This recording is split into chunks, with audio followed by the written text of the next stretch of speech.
Je sais qu'ici, on a déjà parlé des accouchements, de la menace d'accouchement prématuré. Mais on n'a pas encore parlé de l'accouchement prématuré. On n'a pas encore parlé de la prématurité en elle-même. La menace d'accouchement prématuré, c'est lorsque vous avez envie, bref, que lorsque le bébé veut se présenter avant le terme. Il y a des vidéos là-dessus.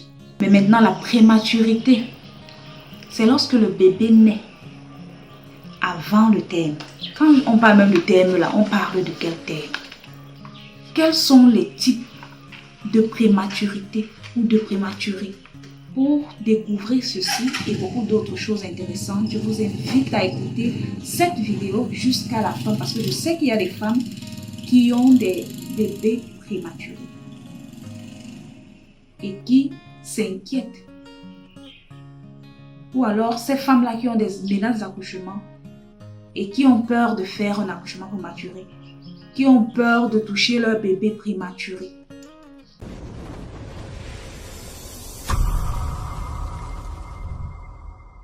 Pour vous servir, je suis Letty Déby, je suis sage-femme. Un bébé prématuré, c'est un bébé qui est né avant le terme. Avant le terme, en principe, on accouche à 40 semaines. Mais on tolère encore 37. Vous pouvez accoucher à 37 semaines, 37, 38, 39, 40 semaines. Là, votre bébé est à terme. Avant ça, votre bébé est prématuré. Il y a 3 types de prématurés. Il y a la plus grande prématurité, les enfants qui naissent avant 28 semaines. Au Cameroun, un accouchement est viable après 22 semaines de grossesse. Avant cela, c'est considéré comme un avortement. Si vous accouchez avant 28 semaines, là vous avez accouché un très grand prématuré. Et là-bas, vraiment, ses chances de survivre sont de la structure dans laquelle vous vous trouvez, le plateau technique de la structure où vous vous trouvez. Il y a des structures spécialisées pour ça. Mais si vous accouchez, par exemple, dans un village ou alors dans un hôpital de district et tout, franchement, les chances de survie de votre bébé sont infimes. Il y a la grande prématurité qui va de 28 semaines à 32 semaines d'aménorrhée. Si vous accouchez dans cet intervalle, votre bébé fait partie de la grande prématurité. Et enfin, il y a la petite prématurité. C'est de 32 semaines à 36 semaines. Celui-là qui naît, qui est dans la très grande prématurité, franchement, il faut un plateau technique, un niveau de plateau technique élevé pour pouvoir le récupérer. Mais sinon, ce n'est pas impossible, parce que celui-là ira dans une couveuse, ce qui est certain. Maintenant, celui qui fait partie de la grande prématurité, entre 28 et 32 semaines, lui également va entrer dans une couveuse. Lui, il peut peser généralement 1,5 kg, bien, bon, 1,3 kg, 1,5 kg. On peut le récupérer parce que oui, je connais une personne qui a accouché à 32 semaines.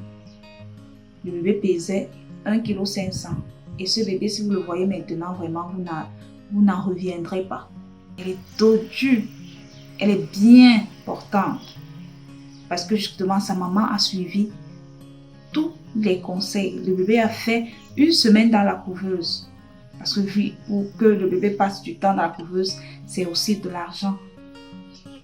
Mais elle s'est battue. Elle a fait en sorte que son bébé fasse 1 semaine dans la couveuse. On nourrissait son bébé à l'aide d'une sonde nasogastrique. Elle pressait son lait et on nourrissait le bébé à l'aide d'une sonde. Il y a ceux qui sont dans la petite prématurité, de 32 à 36 semaines. Ceux-là, généralement, si l'enfant a un poids de 2 kg, bon, ceux-là peuvent ne pas passer par la couveuse. Mais ils sont quand même maintenus à l'hôpital pendant un bon nombre de temps pour qu'on voie, parce qu'il y a des éléments de surveillance du nouveau-né prématuré. Et là donc, on va surveiller sa température parce qu'il a de la peine à réguler sa température. Il entre le plus souvent en hypothermie. On va surveiller sa température tous les matins et tous les soirs. On va surveiller son alimentation. Est-ce il a déjà ce réflexe de succion? Est-ce qu'il peut téter? S'il ne peut pas, parce que là, ça dépend aussi du kilogramme de l'enfant et de tous ses paramètres. S'il peut tirer, s'il peut sucer, on contrôle son alimentation. Combien de fois prend-il le sein en une journée? Pendant que vous êtes à l'hôpital, on va contrôler son poids également. Déjà, sachez-le, quand vous accouchez, le bébé perd 10% de son poids pendant les jours qui suivent. Ça, vous devez déjà le savoir. Donc, s'il est né avec 2,1 kg, il va perdre une quantité après son accouchement. Il va commencer à reprendre à partir du 10e jour. Donc, il ne faut pas que quand on pèse votre bébé, le poids diminue, vous commencez à pleurer. Non, c'est physiologique, c'est naturel. Donc, du coup, on va surveiller son alimentation, on va surveiller sa température, on va surveiller sa respiration et on va surveiller son poids. Et ce sont des éléments que vous devez surveiller même quand vous allez rentrer à la maison. Parce que vous pouvez passer 1 à 2 semaines à l'hôpital lorsque vous avez un enfant de 2 kg par exemple. Et après, on va vous libérer. Donc, il a besoin de soins par rapport à un nouveau-né à terme. Celui-là a besoin de plus de soins. Donc, vous devrez continuer ce travail à la maison. Continuez à surveiller sa température pour regarder son alimentation. S'il y a au moindre problème, n'hésitez pas de vous rendre chez son pédiatre. Au moindre problème. Et l'allaitement maternel est le meilleur aliment pour cet enfant. Le meilleur. Le meilleur, je dis bien, pardon. Laissez d'abord les laits de vache là. À moins que, peut-être, peut-être il va falloir un complément. Là, ça dépend du pédiatre. Vous faites consulter votre enfant par un pédiatre. S'il juge que l'enfant doit avoir un complément d'aliment, là, vous pouvez acheter. Il y a des laits pour prématurés. Parce que le prématuré ne digère pas son repas comme l'enfant né à terme. Évitons-lui les problèmes. C'est pour ça que l'allaitement maternel est meilleur pour lui. Déjà que son système immunitaire est faible, sa respiration est faible, il a plus de problèmes en fait. Épargnons-lui celui-là où le lait de vache va venir encore lui ajouter peut-être la constipation, je ne sais pas trop quoi. Par contre, le lait maternel, il le digère bien. Si vous voyez votre enfant peut émettre des selles même 7 fois par jour, 7 fois, et c'est une très bonne chose.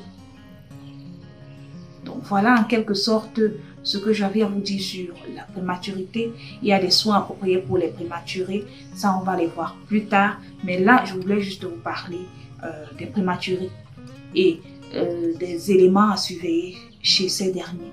Une fois de plus, je vous dis merci de me faire confiance. Merci pour cette écoute.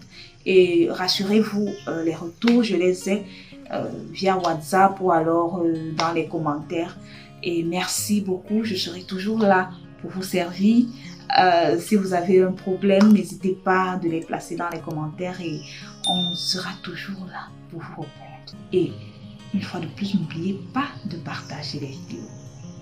Ça peut aider plus d'une personne, ça je le dis toujours.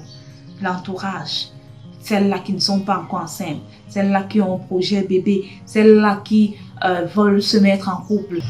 On se dit à très bientôt.